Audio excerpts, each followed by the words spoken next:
Today we have a Mr. Ballen reaction, and it's his new video, and the tagline of it is, the worst way to find out that you're not alone in a forest.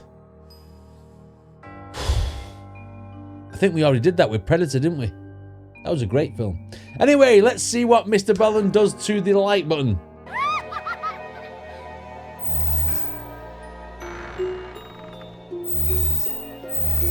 Right, okay, let's see why there's a worst way to find out you're not alone in a forest. Today, I'm going to tell you 3 stories that all center around creatures. The first story you'll hear is sort of uplifting in a way, and then the last 2 stories are downright spooky. But before we get into those stories, if you're a fan of the strange, dark, and mysterious delivered in story format, then you've come to the right place, because that's all we do, and we upload once a week. So, this week, you uploaded twice, because you uploaded one last Wednesday as well. Oh, if that's of interest to you, please hit the like button like it owes you money, but not too hard, because we need it for next week's episode. Also, please subscribe to our channel and turn on all notifications so you don't miss any of our weekly uploads. Okay, let's get into today's stories. Now we're just punching the like button. Do you know the other week, on the evening when I said Mr. Ballen's got a red thing here and he's got a rash or something, I think he's been doing some shows, hasn't he? And I think they've been taping a microphone to his neck. So that red mark there is with the tape. That's what I think they've been doing. Because I thought, has this guy got some sort of skin rash here or what? Because every week it's been getting more red. Anyway, that's just like a pointless, interesting thing that I thought I'd say. Let's get into today's story.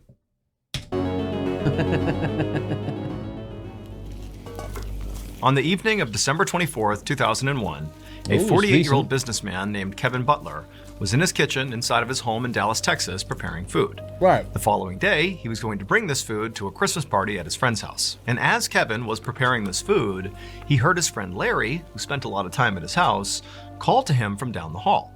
Now, Kevin didn't really hear what Larry wanted, but he could tell from the tone of his voice that, he wanted him to come over there right now. And so Kevin said, okay, I'll be there in a second. But then, after washing off his hands and beginning to walk down the hall to go see Larry, Kevin heard another sound that stopped him in his tracks. He heard the sound of 2 men's voices coming from outside of his house. The men sounded drunk, and they sounded like they were literally in his front yard. Okay. And also, Kevin thought he recognized the voices. And so instinctively, Kevin flew over to the door and whipped it open. And sure enough, it was Johnny Serna, one of Kevin's former employees, and Daniel Torres, who was Johnny's half-brother. These were the 2 men he thought he heard outside, and here they are. And even though Kevin was expecting to see them when he opened the door, it was like seeing them in real life was just totally incendiary. Kevin was immediately so mad. For several months... Incendiary? What does that mean? I know he said it made him mad. I've never heard that word before. Totally incendiary. Kevin was immediately so mad. For several months, Kevin and Johnny had been in this very public feud over money. And in fact, Johnny at one point had even tried to steal from Kevin by forging a check. Well, and so now Kevin looked right at Johnny and Daniel and goes, oh, what are you guys here to steal from me again?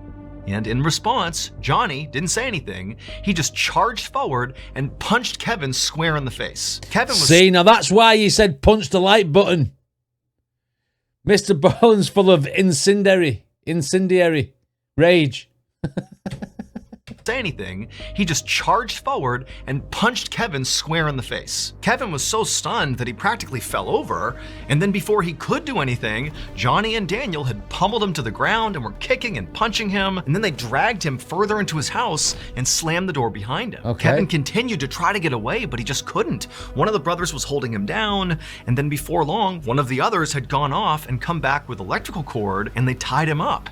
And then once Kevin literally was fully bound and couldn't go anywhere, the brothers went into the kitchen, got knives, came back, and they began stabbing Kevin over and over and over again. What? And as all this commotion was happening out in the living room, Kevin's friend Larry, who was right down the hall, heard the whole thing. He heard the sound of, the 2 drunk guys coming in. He heard the sound of Kevin clearly being attacked. And at first, Larry was terrified and didn't know what to do. But as he heard the sound of Kevin screaming out for help, Larry jumped into action, and he flew down the hallway and he charged out there, and he saw Daniel still on top of Kevin stabbing him. Jesus. And Larry just went right after Daniel. Now, Larry was unarmed and really didn't stand much of a chance to begin with, but he did whatever he could to try to get Daniel off. He began biting and scratching him and doing whatever he could, but it wasn't enough.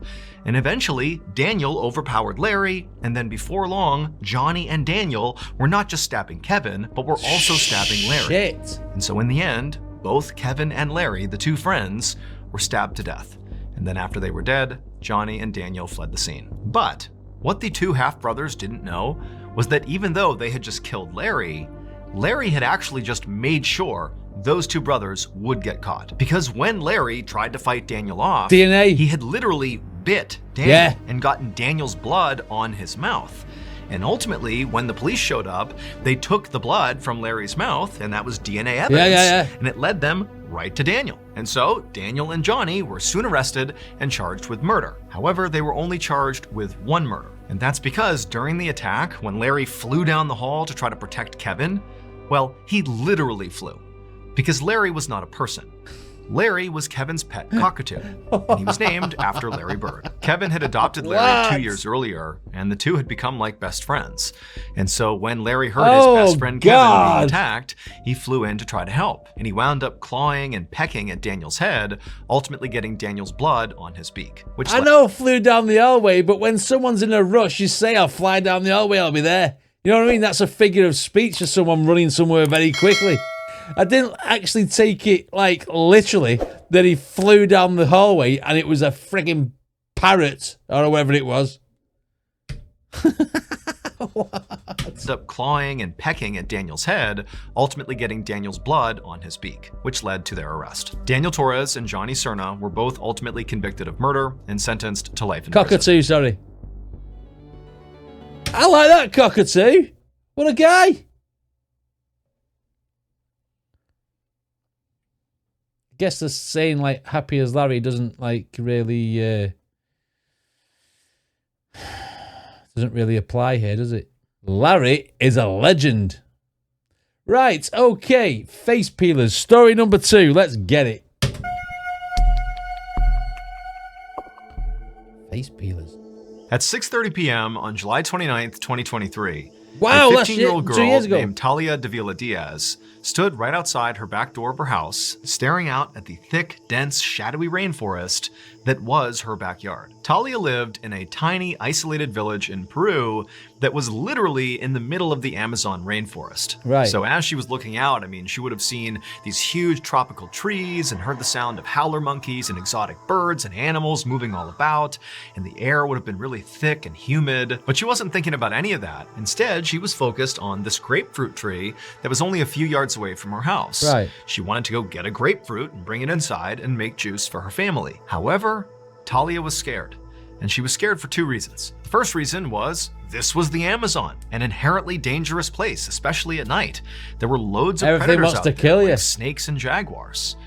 But the other reason she was scared was that she was worried there could actually be something worse out in the rainforest, worse than any predators she was used to. And that was because over the last couple of weeks, people in Talia's village had been claiming they were seeing these shadowy figures lurking in the tree line with these bright green eyes that would occasionally seem like they were hunting the people of the village. Like anytime they went out, it was like these figures were kind of lurking off in the distance, but nobody knew what they were. The rumor around the village was that these shadowy figures were actually pelikaras, which translates literally to face peelers. People in Talia's village believed that pelikaras were foreigners who would kidnap locals and cut their throats and peel the skin of their face off and then sell their body fat on the black market. And the locals were so freaked out that pelikaras could be around that they began performing nightly patrols to keep the villagers safe. So Talia, again, was very scared to even leave her house at this point. But she was also trying to be reasonable. I mean, she'd gone out and gotten a grapefruit many times in the past. This was not some new behavior, you know, so she's looking out and she sees the grapefruit tree and she knows there's a nightly patrol out right now and I only have to go a few yards and get the fruit and get right back in the house. Like, how big of a deal could this possibly be? And so after taking one more look around and not seeing anybody or hearing anything that was out of place, she took a breath and then rushed out to the tree. She grabbed a grapefruit, and as she was turning around, she froze because her worst nightmare had just been realized. Now, standing between her and her back door were these two hulking dark figures. One of them was like so tall, it was practically the size of a tree. And they both had these piercing, glowing green eyes. And they were looking right at Talia. And Talia was so instantaneously petrified that all she could do was just stand there and stare back into their green eyes. And as she did, she began to notice that their faces were grotesquely elongated, almost like they had masks on. Right. And then before Talia could do anything, the really tall one began sort of gliding towards her. Not stepping towards her, but literally almost hovering off the ground towards Talia. And then suddenly, Talia was being grabbed and thrown to the ground. And the instant Talia hit the ground, these two figures descended on her and pinned her there. And then one of them reached down and pressed their hand over her mouth and her nose, and she couldn't breathe. And then she sees the other one is holding what looked like a box cutter or a knife, and they put it right up to her neck. And suddenly it's like Talia understands these are Pelikaras. They're gonna slit her throat. They're gonna kill her. Shit. And so she has this sudden burst of energy and she manages to push them off of her. And when she did, their hand came off her mouth and she screamed out for help. And she heard somewhere in the village voices yelling back to her, and then she heard footsteps, and she knew it was the night patrol coming to save her. And so at this point, the figures released Talia, and she scrambled to her feet and immediately ran towards her house right as the night patrol came bounding into her yard. And But did she keep hold of the grapefruit? Otherwise, that would have been like a fruitless exercise. You know what I mean? And immediately ran towards her house right as the night patrol came bounding into her yard, and one of the men had a gun, and he raised it and began shooting in the direction of the figures. And Talia, she's totally panicked, and she turns around and she looks at her attackers, and she's expecting them to, be fleeing into the rainforest. But instead, these dark figures, they were like levitating in the sky, and they were looking down at Talia and the night patrol with their glowing green eyes as they literally began to levitate into the sky. And the whole time, the night patrol is firing repeatedly at these things, and they just drifted off into the night and disappeared. Talia ultimately would not suffer any physical injuries from this encounter, but mentally, she was a wreck. And frankly, so was the rest of the people in her village, especially those who were on the night patrol and with Talia witnessed these figures with green eyes flying away into the sky. I mean, the fear in this village following this encounter was through the roof. And in fact, ultimately, the Peruvian government would get involved after this encounter, and they would investigate to try to figure out, what happened to Talia. And they would ultimately conclude that there was an illegal mining operation happening somewhere in the rainforest, and some of these miners, in an effort to scare people away from coming anywhere near their operation, they got their hands on jetpacks, wore armor and masks, and then went into villages like Talia's and basically pretended to be aliens and then did, fly off on their jetpacks. That is the official story as of right now. However, people like Talia and the other people in the village, and many other people who live in the Amazon rainforest who have come in contact with these figures with green eyes, they say those are no miners. Those are either Pelikaras or they are creatures from another world. But only in the Amazon. I mean, the jetpack theory and the armor and stuff, it makes sense because at nighttime you won't be able to distinguish it.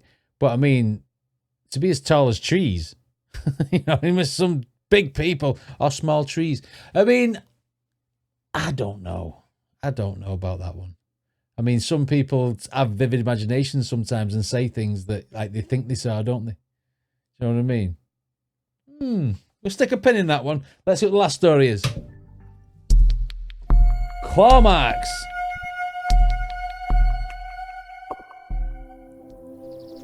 On the afternoon of May 21st, 1974, a 39-year-old man named Pilar Gomez walked through a forest in Argentina. In his hand was a machete and an axe. And as he walked, he used the machete to clear brush, and then eventually he reached this huge tree, and he put the machete down, gripped his axe, and got ready to chop it down. Right. However, before Pilar took his first swing, he looked up and he noticed pretty high up on this tree were these very deep claw marks right into the bark of the tree.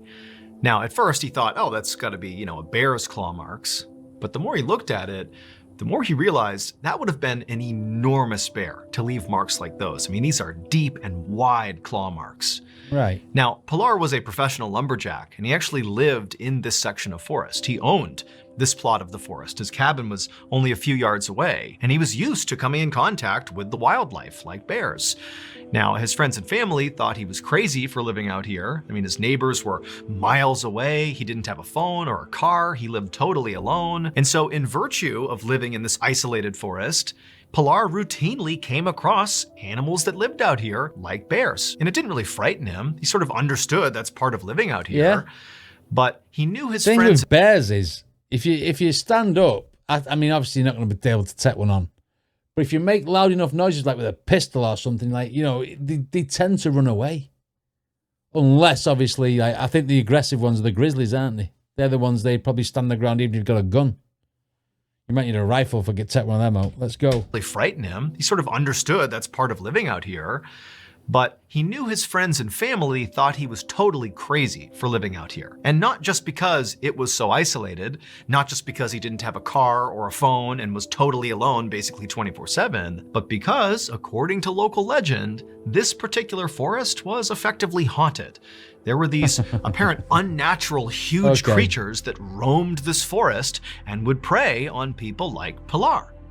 But Pilar didn't believe in any of that nonsense. Okay. He knew that, you know, as he looked at these claw marks, this has to be a bear. This is not some huge unnatural creature that's completely made up. And so Pilar... I mean, if these bears do climb trees, you know, and if one of them's like tried to get a grip of the tree and slipped and fell out, it's going to leave claw marks higher up, isn't it? You know, like, and then it fell off. You know what I mean? It could be something like that. Not necessarily a bird that's going to be standing like 20 foot tall and swipe the tree. And why was it swiping a tree? This is not some huge unnatural creature that's completely made up. And so Pilar just went ahead and began cutting this tree down. And right as this tree smashed into the ground, making a thundering boom, at the exact same moment, basically right behind Pilar, he heard this horrible growling noise, like a huge animal was basically coming up right behind him. And so Pilar, he whipped around and looked, but there was nothing there. It was just a wide open forest. Everywhere he looked, it was just trees, nothing else. Okay. And so Pilar began to think to himself, did I even hear that? I mean, could I really have just been hearing the sound of the tree hitting the ground that somehow also sounded like a growl behind me? Like, am I, you know, psyching myself out here? Am I creating stories in my head because I'm thinking about those claw marks? And he was like, you know what? It's all gonna be in my head. I didn't hear anything. I'm all alone out here. I'm safe. I'm good. And so Pilar just got back to work processing this tree.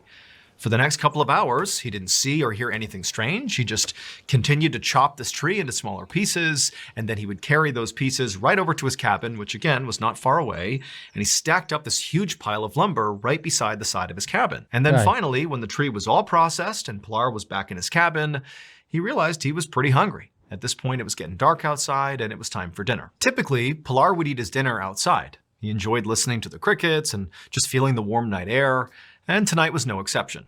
So he grabbed some stew from the night before, he went outside, and outside he had this table that was right next to his cabin, and then just beyond the table, farther away from the cabin, was this wood stove. And so he got the wood stove going, and then he put his stew on the stove to warm up, and then he sat down at the table, and he just sat there, enjoying the night, waiting for his food to be done. And as Pilar just sat there relaxing, he suddenly realized that he couldn't hear any crickets. They had gone completely silent. And then as he looked around at the dark forest, he realized the forest was actually silent. I mean, there was no noise whatsoever. The only noise was his stove. And Pilar knew that the only time the forest got this way was if there was some big predator around. And so right away, Pilar thought back to the claw marks in the tree. Because they all sit there and go, shh.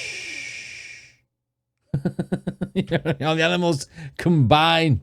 Was if there was some big predator around. And so right away, Pilar thought back to the claw marks in the tree and, you know, that growling sound that he wasn't sure if he heard or not. And he's thinking, you know, maybe the bear is back. And so Pilar scanned the tree line, you know, trying to see movement, but there was nothing. It was just deadly silent and just a dark forest in all directions. And so feeling really unsettled, Pilar decided he should just go back inside his cabin and eat in there where it was more safe. And so Pilar stood up and he walked towards his cabin and he was about to go inside when he remembered he had left the stove on with his stew on top. Fucking leave it. And so he turned back around. Listen, someone's just got nearly taken out going out for a frickin' grapefruit. Leave the stew. Leave it. He had left the stove on with the stew on top warming up. And so he turned back around and he looked out at the dark forest and it's still totally silent. He can't see any movement. And as quick as he could, he walked past the table, out to the stove. He shut the vents in the stove and he was about to grab the stew to go back inside with it when something really powerful struck him in the back, knocking the wind out of him. And then before he could react, he looked down and he saw this massive furry arm with sharp claws reaching around him, pulling at his midsection. It was the bear. And so immediately Pilar began thrashing, trying to get away, and he managed to kind of stumble forward, and his machete was on the ground near the stove. And he fumbles down, he grabs the machete, and he wheels around to strike this bear to get rid of it. But the second he saw the bear, he realized it wasn't a bear. And instinctively he knew he just had to run. And so he turned and began sprinting towards that lumber pile he had cut up before right next to his cabin. And as he was scrambling up this pile, he could hear the sound of this thing running towards him. And then he felt another explosion on the side of his head. And even though he now has been wounded, probably gravely, it was like all adrenaline. And he kept going up the lumber pile and he clambered onto the roof of his cabin. Then he turned around, getting ready to fight as best as he could, whatever this thing was. But when he looked out, this thing was just gone. The forest was deadly silent again and there was nothing out there. And so as he's sitting there kind of looking around, waiting for this thing to pop back up again, he reached up and he felt the side of his head and his ear was missing. This thing had ripped his ear off when it hit him in the side of the head. Pilar would remain on the roof of his cabin all night, just constantly scanning, looking for this bear creature to return. But it didn't. The forest just remained totally silent and nothing happened all night. And then finally in the morning when the sun began to come up, the forest kind of went back to normal. And at that point, Pilar is kind of delirious from blood loss and the impact to his head. And he knew he just had to get out of here and go get help. And so he climbed off the roof and then he ran about a mile to the nearest building, which was this woodworking shop. And when he got there, there were a couple of people there. And when they saw the state Pilar was in, they didn't need to be told that he needed to go to the hospital. Absolutely. They just instinctively put him in the car and drove him there. After Pilar was stabilized and his wound was treated and he was sort of in recovery at the hospital, the police showed up to interview him to see what happened. And Pilar would tell them the story about how, the day before he had seen those claw marks in the tree and then he had heard that loud growling sound behind him, or so he thought.